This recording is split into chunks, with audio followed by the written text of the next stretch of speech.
भगवद्गीतेचे अनमोल विचार. बेचैन अस्वस्थ मन शांत होईल. हा व्हिडिओ नक्की ऐका. श्रीमद भगवद्गीतेकडे तुमच्या प्रत्येक प्रश्नाचे उत्तर आहे.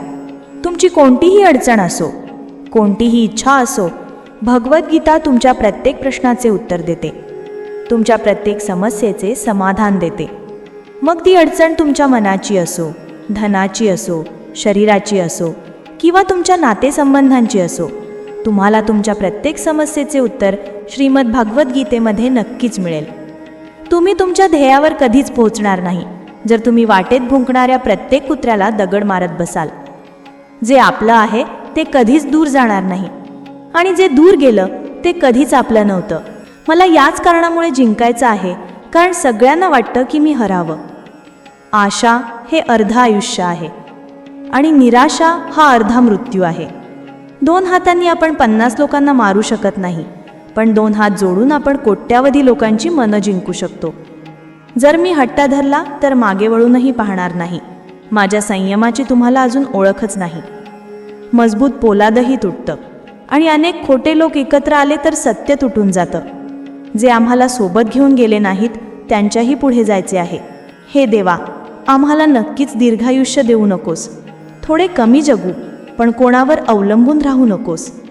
आधी मी हुशार होतो म्हणून जग बदलायला निघालो होतो. आज मी समजदार आहे म्हणून स्वतःला बदलत आहे. परिस्थिती कशीही असो, कृतज्ञता व्यक्त करणे हे तक्रार करण्यापेक्षा नेहमीच उत्तम असते. हे जग आहे सुंदर चेहऱ्यासाठी. स्वच्छ मनाच्या व्यक्तीला सोडून दिले जाते. प्रयत्न करणे सोडू नका, कारण दुसरी व्यक्ती तुम्ही सोडलेल्या संधीचा फायदा घेण्यासाठी तयार बसली आहे. ज्याला तुमच्या शब्दांचे मोल कळत नाही त्याच्यासमोर शांत राहणेच अधिक चांगले. आयुष्यावर मी फक्त एवढेच लिहू शकलो. खूप मजबूत नातेसंबंध होते, पण खूप कमकुवत लोकांशी. आयुष्यात तुम्हाला थांबवणारा किंवा टोकणारा कोणी असेल तर त्याचे उपकार माना, कारण ज्या बागांना माळी नसतो त्या बागा लवकरच उजाड होतात. काही लोक खाण्याचे इतके शौकीन असतात की ते दुसऱ्यांचे सुखही खाऊन टाकतात. चढ उतारांनंतरही जर एखादी व्यक्ती तुमची साथ सोडत नसेल तर त्या व्यक्तीची तुम्ही नेहमी कदर करा. काट्यांवर चालणाऱ्या माणूस आपल्या ध्येयावर लवकर पोहोचतो, कारण काटे पावलांचा वेग वाढवतात. ते दिवसही राहिले नाहीत आणि आता ते छंदही राहिले नाहीत. अहंकारात अंध झालेल्या व्यक्तीला न स्वतःच्या चुका दिसतात, न इतर लोकांच्या चांगल्या गोष्टी ऐकू येतात. माणूस सगळं काही विसरतो, पण त्रास देणाऱ्यांना तो कधीच विसरू शकत नाही. नकारात्मकता हा एक असा भयानक आजार आहे जो जिवंत माणसालाही मृत बनवतो. ती नाती खूप कमकुवत असतात, जी दुसऱ्याच्या बोलण्यावर विश्वास ठेवून तोडली जातात. आनंदी राहण्याचा एकच नियम आहे, ना कोणाकडून अपेक्षा आणि ना कोणाची उपेक्षा. तुमचं साधं वागणंच तुम्हाला मनमोकळं ठेवतं, नाही तर समजूतदारपणा याचे दुसरे नावच म्हातारपण आहे. हा विचार करून नेहमी आनंदी राहा. जे होते ते चांगले होते, जे राहिले आहे ते चांगले आहे आणि जे पुढे मिळणार आहे ते सर्वोत्तम असेल.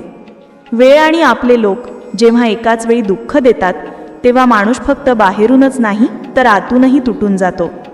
आशा आणि विश्वास ठेवणे कधीच चूक नसते. फक्त आपण कोणाकडून आशा केली आणि कोणावर विश्वास ठेवला ह्यावर ते अवलंबून असते. दुःख नेहमी मागे पाहतं, चिंता इकडे तिकडे पाहते, पण विश्वास नेहमी पुढेच पाहतो. आयुष्यात इतकं काही वाईट घडलं आहे की आता काही वाईट झालं तरी वाईट वाटत नाही. आता भीती वाटते त्या लोकांची जे म्हणतात की माझा विश्वास करा, मी नेहमी तुमच्या सोबत आहे. कोणाच्या सल्ल्याने रस्ते नक्कीच मिळतात, पण ध्येय तर स्वतःच्या मेहनतीनेच साध्य होते. तुमचा भूतकाळ तुमच्या डोक्यात आहे आणि तुमचे भविष्य तुमच्या हातात आहे. जसे उकळत्या पाण्यात कधीच प्रतिबिंब दिसत नाही, तसे व्यग्र मनालाही उपाय दिसत नाहीत. शांत होऊन पहा, तुम्हाला तुमच्या सर्व समस्यांवर तोडगा मिळेल. परिस्थिती बोलणे, ऐकणे आणि सहन करणे शिकवते, नाहीतर प्रत्येकजण स्वतःमध्ये बादशाह असतो. माणूस जेव्हा मोठा बनतो तेव्हा तो त्याच लोकांना लहान समजू लागतो ज्यांनी मिळून त्याला यशाच्या शिखरावर पोहोचवले. माहीत नाही आयुष्य परत मिळेल की नाही, म्हणून दुःख, राग, तिरस्कार, नाराजी किंवा कोणाशी भांडण करून ते वाया घालू नका. आयुष्यात तुम्ही नेहमी आनंदी राहा आणि दुसऱ्यांनाही आनंदी ठेवा. सत्य हे शस्त्रक्रियेसारखे असते. थोडे दुःख देतं पण आराम मिळतो. खोटं हे वेदनाशामक सारखे आहे, जे तुम्हाला थोड्या वेळासाठी आराम देतं पण त्याचे दुष्परिणाम तुम्हाला आयुष्यभर भोगावे लागतात. प्रवास छोटा असला तरी अविस्मरणीय असावा आणि रंग काळा असला तरी प्रामाणिक असावा. चुगलीची धार इतकी तीक्ष्ण असते की ती रक्ताची नाती देखील तोडून टाकते. कधीकधी नाती जाणीवपूर्वक आपल्याला कठीण परिस्थितीत टाकते, जेणेकरून आपण ज्यांच्यावर डोळे झाकून विश्वास ठेवतो त्यांच्या चेहऱ्यावरचे मुखवटे पाहता यावेत. नाती रक्ताची नसतात, विश्वासाची असतात. विश्वास असेल तर अनोळखीही आपले होतात आणि विश्वास नसेल तर आपलेही परके होतात. वाईट काळात कोणी जवळ येऊन जर असे म्हणालं की काळजी करू नका, मी तुमच्या सोबत आहे, तर हे शब्दच औषध बनून काम करतात. कोण काय करत आहे, कसे करत आहे, का करत आहे, या सगळ्यापासून तुम्ही जितके दूर राहाल तितके तुम्ही आनंदी राहाल. स्वतःविरुद्धचे बोलणे शांतपणे ऐका. खात्री बाळगा, वेळ सर्वोत्तम उत्तर देईल. 2 क्षणांच्या रागाने प्रेमळ नातं बिघडतं. वेळ निघून गेल्यावर होश येतो. पैसा ही एक अशी गोष्ट आहे की जर तो जवळ असेल तर परकेही आपले होतात आणि जर नसेल तर आपलेही परके होतात. पैशामध्ये खूप उष्णता असते. तो सर्वात आधी तुमच्या नात्यांना जाळून राख करतो. जेव्हा एखाद्या नात्यात हट्ट आणि अहंकार येतो तेव्हा हे दोघे जिंकतात, पण फक्त नातं हरतं. प्रेम जर खरं असेल तर भांडणं कितीही झाली तरी नातं कधीच तुटत नाही. अनुभव सांगतो की वेळ जर खराब असेल तर सगळेच परीक्षा घेऊ लागतात. मोठ्यांनाही लहान लोक डोळे दाखवू लागतात. कधीतरी नवीन श्रीमंतांच्या घरी जाऊन पहा, ते प्रत्येक लहान सहान गोष्टीची किंमत सांगू लागतात. आयुष्यात जे लोक सोबत राहून फसवणूक करतात, विश्वासघात करतात, चुगल्या करतात, बोलणे चुकीच्या पद्धतीने कोणासमोर ठेवतात, अशा लोकांना आपल्या जीवनातून नेहमी दूर ठेवा. कोणीतरी मला विचारले, तुमचं चरित्र इतकं पवित्र का आहे? मी म्हणालो, ज्याने जसा विचार केला आम्ही तसे आहोत. बाकी माझ्या देवाला माहीत आहे की आम्ही कसे आहोत. जर तुमचं कोणाशी खूप दिवसापासून बोलणं झालं नसेल तर त्याला कॉल करून किंवा मेसेज करून विचारा की तो जिवंत आहे का मरून गेला आहे. जर तो जिवंत असेल तर खात्री बाळगा की त्याच्यासाठी तुम्ही मरून गेला आहात. प्रेमाचा अर्थ तोपर्यंत समजत नाही जोपर्यंत कोणीतरी तुमच्यासाठी तळमळत असेल. प्रेमाचा अर्थ तेव्हा समजतो जेव्हा तुम्ही कोणासाठी तळमळत असा. प्रत्येक व्यक्ती आपापल्या जागी बरोबर असतो आणि खरा संघर्ष योग्य अयोग्य यामध्ये नसतो, तर योग्य आणि योग्य यामध्ये असतो. स्त्रीच्या प्रेमाची खरी ओळख तेव्हा होते जेव्हा पुरुषाकडे काहीही नसतं, आणि पुरुषाच्या निष्ठेची ओळख तेव्हा होते जेव्हा पुरुषाकडे सर्व काही असतं. आधी खात्री करून घ्या की निष्ठावान कोण आहे, गद्दार कोण आहे ते वेळ नक्की सांगेल. एक कोंडल्यासारखं वाटतं जेव्हा कोणीतरी मनात तर राहतं पण सोबत नसतं. वास्तविक काहीतरी वेगळेच असते. प्रत्येक हसणारा माणूस आनंदी नसतो. 3 सर्वोत्तम उत्तरे. यशाचे रहस्य काय आहे? योग्य निर्णय. तुम्ही योग्य निर्णय कसे घेता? अनुभवाने. आणि तुम्हाला अनुभव कसा मिळतो? चुकीच्या निर्णयांनी. कोणी स्तुती करो वा निंदा, दोन्ही चांगले आहेत, कारण प्रशंसा प्रेरणा देते आणि निंदा सावध करते. प्रत्येक क्षण जगून घ्या. हे आयुष्य विश्वासालायक नाही. संपत्ती तर वारसा हक्कानेही मिळू शकते, पण ओळख स्वतःच्या हिमतीवरच बनवावी लागते. आयुष्य वाळूसारखं क्षणोक्षणी उडून जात आहे आणि आपल्याला भ्रम आहे की आपण मोठे होत आहोत. एक नातं तेव्हा कोमेजायला लागतं जेव्हा 2 लोकांमधील समस्या तिसरा कोणी सोडवायला लागतो. बोलणाऱ्यांचं काही जात नाही, सहन करणारे कमाल करतात. दुःखांवर उत्तरं कोण शोधणार? लोक तर फक्त प्रश्न विचारतात. माणूस ती लढाई कधीच जिंकू शकत नाही ज्यात दुश्मन त्याचे आपलेच लोक असतील. किती विचित्र गोष्ट आहे, आपण सगळे आनंदी राहण्यासाठी त्रासलेले असतो. जो सहन करू शकणार नाही तो मित्र कसा, आणि जो समजू शकणार नाही ते नातं कसं? महत्त्व हे स्थितीला मिळते आणि आम्ही भावना घेऊन फिरतो. समस्या ही नाही की तुम्ही काळजी का करत नाही, मुद्दा हा आहे की आम्हाला तुमच्याकडून अपेक्षाच का आहे. आयुष्य जर जरा जास्त लांबले तर मुलेही चांगला धडा शिकवतात. सोडून दिलं आहे दुसऱ्यांच्या विचारांमध्ये राहणं. आता आम्ही लोकांवर नाही तर स्वतःवर प्रेम करतो. कोणतेही नाते तुमच्या इच्छेने जुळत नाही, कारण तुम्हाला कधी कुठे कोणाला भेटायचे आणि कोणापासून दूर व्हायचे आहे हे फक्त तो वरचा ठरवतो. शेवटी तुमच्यासोबत फक्त तुम्हीच उभे राहाल, दुसरे कोणीही नाही. कधीकधी नाराजीही आवश्यक असते, जेणेकरून आपल्याला मनवणारे कोणी आहे की नाही हे कळेल. कोणीतरी खूप छान म्हटले आहे, माणूस रडवत नाही तर त्याच्या आठवणी रडवतात. जगात खूप कमी लोक असे असतात जे जसे दिसतात तसेच असतात. अहंकार तेव्हाच असतो ज्याला संघर्ष न करता सर्व काही मिळाले आहे, आणि ज्याने आपल्या मेहनतीने मिळवले आहे तो नेहमी दुसऱ्यांची कदर करतो. तुम्ही काळजी करणे सोडून द्या, लोक त्रास देणे सोडून देतील. मनात कपट आहे पण जिभेवर प्रेम आहे. खूप लोक जगात हाच व्यापार करतात. खूप महाग पडलं आम्हाला काही स्वस्त लोकांवर विश्वास ठेवणं. हिशोब बरोबर झाला. चला, काही दुःख नाही. आमच्याकडे तुम्ही नाही आणि तुमच्याकडे आम्ही नाही.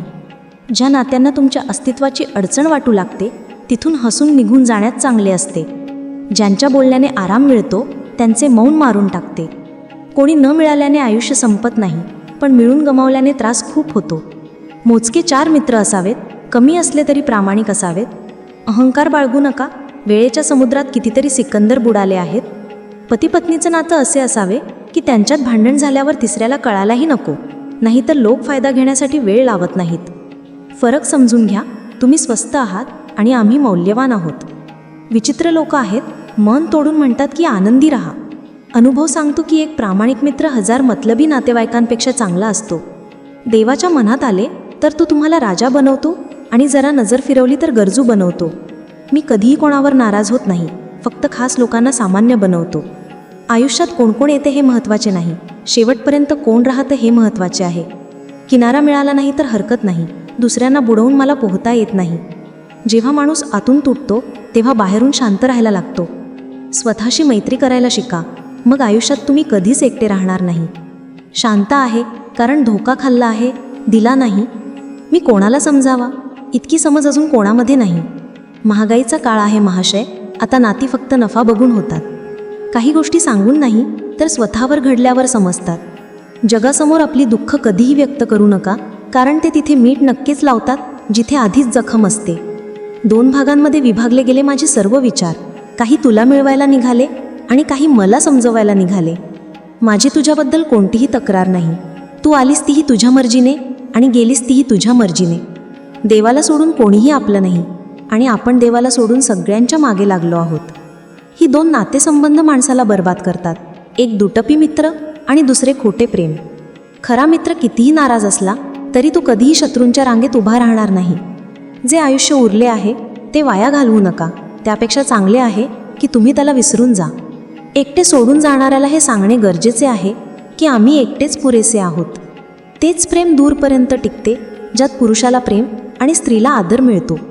मातीच्या दिव्यासारखे आहे हे जीवन. तेल संपले की जीवन संपले. आयुष्यात जर काही सोडायचे असेल तर इतरांकडून अपेक्षा करणे सोडून द्या. तुम्ही नेहमी आनंदी राहाल. आयुष्यात लोक येतात त्यामागे एक उद्देश असतो. काही तुमची परीक्षा घेतात, काही तुम्हाला शिकवतात, काही तुमचा वापर करतात आणि काही तुम्हाला आयुष्याचा खरा अर्थ सांगतात. हा माझा भ्रम होता की तू माझा जीवनसाथी होतास. तू माझ्यासोबत चालत होतास पण दुसऱ्या कोणाच्या तरी शोधात. इच्छा फक्त तितकाच चांगल्या आहेत ज्यात तुम्हाला तुमचा स्वाभिमान गहाण ठेवण्याची गरज पडणार नाही. जीवनात समस्या कितीही असल्या तरी चिंता केल्याने त्या आणखी वाढतात. शांत राहिल्याने त्या कमी होतात. संयम ठेवल्याने त्या संपतात आणि देवाचे आभार मानल्याने त्यांचे रूपांतर आनंदात होते. आयुष्यात मिळालेला अनुभव एक धडा शिकवतो की तुम्ही एखाद्याला तितकेच भेटा जितके त्याला तुम्हाला भेटायचे आहे. प्रेम आणि मैत्री मनाने होते, स्वार्थाने नाही. जीवनात 2 गोष्टी तुटण्यासाठी बनलेल्या असतात, एक श्वास आणि दुसरी साथ. श्वास तुटला तर माणूस एकदा मरतो आणि साथ तुटली तर माणूस वारंवार मरतो. या आठवणी का दूर जात नाहीत? लोक तर इथे क्षणात दूर जातात. चांगली पुस्तके आणि चांगले लोक लगेच समजत नाहीत, त्यांना वेळ द्यावा लागतो. तमाशा तर जीवनाचा झालेला आहे, पण दुर्दैवाने सगळे कलाकार आपलेच निघाले. कोणाला गमावूनही फक्त त्यालाच जिवंत ठेवणं हे प्रत्येकाच्या क्षमतेचे काम नाही. हे असे जग आहे जिथे खोट्याबद्दल सगळ्यांना तिरस्कार आहे, पण सत्य कोणी बोलत नाही. नशिबाशी इतके खेळू नका. जेव्हा देव आनंदी होईल तेव्हा तुम्हाला सर्व काही मिळेल. मीच का भिऊ तुला गमावण्यास? मी नसताना तुला कधी फरक पडेल? लोक तुम्हाला जगात शोधतात आणि आम्ही तर तुझ्यातच जग शोधले आहे. धडे तर तू खूप दिले आहेस. आयुष्य आता माणसाला ओळखण्याचे कौशल्यही दे. आपल्या उंचीचा कधीही अहंकार करू नका, कारण वरून खाली येण्यासाठी जास्त वेळ लागत नाही. बाहेर कितीही मोठे संकट कोसळत असले तरी माणसाने आतून मजबूत असले पाहिजे. बोलणे तर दूरच, ते लोक पाहण्यासाठीही तळमळतील ज्यांनी माझ्या विश्वासावर पाणी फेरले आहे. खोटे बोलणे कोणत्याही नात्याचा अंत करण्यासाठी महत्त्वाची भूमिका बजावते, कारण सत्य आज नाही तर उद्या समोर येतेच. आयुष्य जगण्यासाठी मिळाले होते आणि लोक ते विचार करण्यातच घालवतात. काही मजबूत नातेसंबंध मोठ्या शांततेने विस्कटून जातात. आता मला त्याच्याशिवाय जगण्याचा हट्ट आहे. आता तो व्यक्ती भेटला तरी मला नको आहे. त्या व्यक्तीला कधीही विसरू नका जेव्हा प्रत्येकजण कारणे देत होता आणि तो तुमच्यासोबत उभा होता. जीवनात कधी कधी खूप काही एकाच वेळी विस्कटून जाते. नाती, स्वप्ने आणि काही आपले लोक. तुला गमावण्याची भीती मला प्रत्येक क्षणी वाटायची. तुझे आभार. जाताना तू ती भीतीही सोबत घेऊन गेलास. जे लोक आपल्या विचारांवर नियंत्रण ठेवू शकत नाहीत, एक दिवस त्यांचे विचारच त्यांचे शत्रू बनतात. त्याच्याशीच बोला जो तुमच्याशी बोलू इच्छितो. उगाच कोणाच्या मागे लागून स्वतःचा अपमान करून घेणे चांगले नाही. माणसाने कधीही आपल्या वेळेचा अहंकार करू नये. हे आयुष्य आहे साहेब, सोडून जाईल. टेबलावर फोटो असेल आणि खुर्ची रिकामी राहील. शांतता शोधाल तर ती स्वतःमध्येच मिळेल. इतरांमध्ये तर फक्त गुंतागुंतच मिळते. तलवारीच्या जखमा तरी मिटतात, पण शब्दांच्या जखमा नेहमी आठवणीत राहतात. जे लोक सगळ्यांची साथ देतात ते अनेकदा एकटे राहतात. सांगण्यासारखं खूप काही आहे, पण माहीत नाही का, आता काही न बोलणंच चांगलं वाटतं. आजकाल मन उदास आहे, पण मी प्रत्येकाला हसून भेटतो. सगळ्यांनी तिथेपर्यंतच साथ दिली जिथेपर्यंत त्यांचा स्वार्थ होता. मला फक्त एवढंच सांग, तुला खरंच काय हवं आहे? खरंच प्रेम आहे की फक्त वेळ घालवायचा आहे? दुःख कशाला म्हणतात हे त्यांना विचारा जे कोणाच्या तरी आनंदासाठी त्याच्यापासून दूर झाले आहेत. जेव्हा माणूस आतून तुटतो तेव्हा बाहेरून शांत राहायला लागतो. शांतता ही या जगातील सर्वात महागडी गोष्ट आहे. म्हणून स्वस्थ लोकांमागे ती कधीही वाया घालवू नका. ते लोक खरे असतात जे वेळ आल्यावर तुम्हाला त्यांचा वेळ देतात. जे व्यक्त व्हावे लागते ते दुःख कसले, आणि जो शांतता समजू शकत नाही तो सहानुभूती देणारा कसला. ही जी माझी परिस्थिती आहे ती एक दिवस सुधारेल, पण तोपर्यंत अनेक लोक माझ्या नजरेतून उतरतील. ज्या दिवशी तुम्हाला प्रेमात माणसाकडून धोका मिळेल त्या दिवसापासून तुम्हालाही पैशावर प्रेम होईल. मला आशा आहे की हा व्हिडिओ तुम्हाला नक्की आवडला असेल. व्हिडिओ आवडला असेल तर एक लाईक नक्की करा आणि कमेंटमध्ये जय श्रीकृष्ण नक्की लिहा.